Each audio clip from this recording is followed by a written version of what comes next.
about time that we have a candid conversation about the NBA Combine and the performance-oriented tests that the athletes are expected to execute. Now, the first test I want to speak on is the lane agility drill. Now, that drill uses the perimeter of the paint to execute the test. It's characterized first by a linear acceleration from the foul line down to the baseline, a defensive slide across the baseline, a backpedal from the baseline up to the foul line, a defensive slide across the foul line, another defensive slide back across the foul line, an acceleration from foul line to baseline, another defensive slide along the baseline, and then finally another backpedal through the finish line where you started. Now, that may sound and look like a sport-specific test, and it's performed on a court, so what's wrong with it? Well, first I want to talk about the backpedal elements of the test.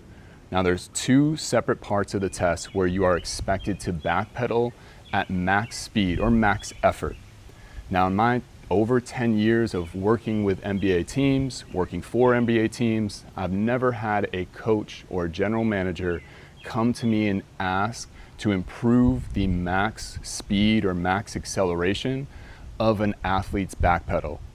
Now, I understand that backpedaling happens in the sport. Sometimes when the action is coming towards you, for you to be aware of what's going on, you might want to move backwards and do a bit of backpedaling, or what I would call more of retreating, which usually looks more like this and kind of bouncing around in that backpedal.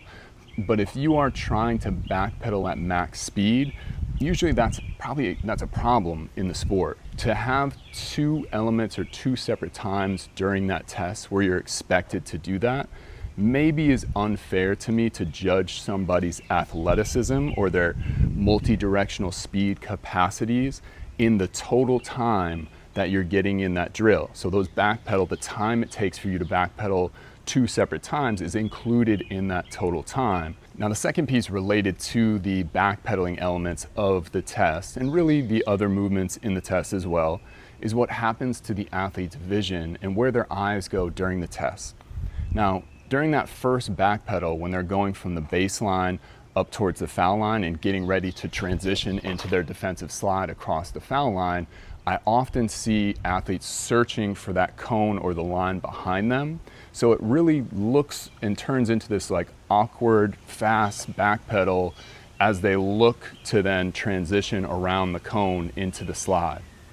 Same goes with the final backpedal as they go from the baseline back through the finish line.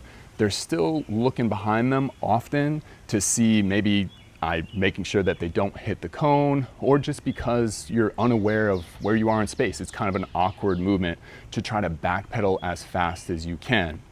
Now, this element of vision is very important to me. As I've said before, if you have to search for cones or lines and eyes have to go down or you have to look behind you, that takes away from the sport specificity of the test. Another element of the test that I don't think is doing us any favors are the linear sprinting elements of the test. Now, the distance from the foul line to the baseline is a little less than 6 meters, which is a pretty short distance. It's not enough distance to build up to a high speed to then showcase maximal deceleration capacities compared to something like an acceleration-deceleration ability test or an ADA, which is a test that I use and we'll talk about in another video. Now, because we're only measuring time to completion and there's no splits and there's no isolating of qualities of particular movements, maybe it doesn't matter, but that is a problem. I'm not seeing any max capacities of anything other than maybe acceleration. Acceleration is the rate of change in speed. So yes, the highest rate of change in speed are your initial steps from that static position. That change from 0 to whatever speed is when max acceleration is happening, but we're not measuring that in isolation. So all we get is sort of this middle of the road speed that the athlete has to handle to then decelerate from. When I'm making up these tests or when I'm trying to facilitate a max effort in a multi-directional speed test, I want to facilitate some high forces or high stress that the athlete has to deal with. And both of those linear sprinting elements of the lane agility drill don't do that. I'm also thinking about the footwork during those sprints as well. Because it's such a short distance, a lot of times your acceleration won't be maximal, because by the time you try to put in this max effort after the second or third step, you're already trying to orient your footwork towards the deceleration because it's happening so quickly. You're preparing for that baseline coming at you in that transition into the slide. So again, if I'm thinking about measuring max capacities, it doesn't allow me to do that. In the defensive slides, as a positive towards the lane agility, I think the about three defensive slides that you're performing along the baseline or along the foul line are good. Measuring the time it would take to do those slides is something that would be beneficial to see from a basketball player.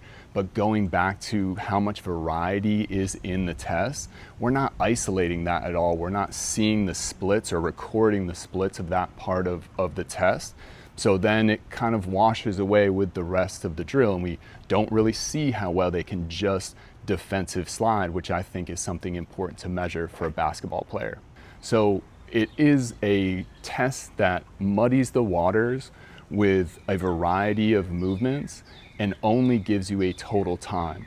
Now, to evaluate a player's multi-directional speed capacities from that total time of something that can be executed not so great sometimes, or at least not very clean, that can be unfair to me. If these tests are not exactly made in a way that can help coaches or front offices make decisions, then maybe there are some improvements that could be made. In other videos, I'll talk about why time to completion is not a great metric for us to emphasize as your only metric. And I understand we need to start implementing different technologies to be able to get kinetics or kinematics of certain drills. But in the meantime, knowing that those pieces of technology are hard to get and then hard to get information or data from in a practical and actionable way, I think we can choose different tests to perform that make sense and isolate movements a little bit more to understand how well you perform these primary movements. Examples of these tests would be an acceleration, deceleration, or ADA test, which I mentioned before. A test that I believe in and used as somebody who worked in the NBA, which is a 5-0-10 test, which was characterized by a 5-meter defensive slide into a 10-meter sprint. And then a max speed test, which is a 30-meter sprint with a 10-meter flying start to get max speed or average speed.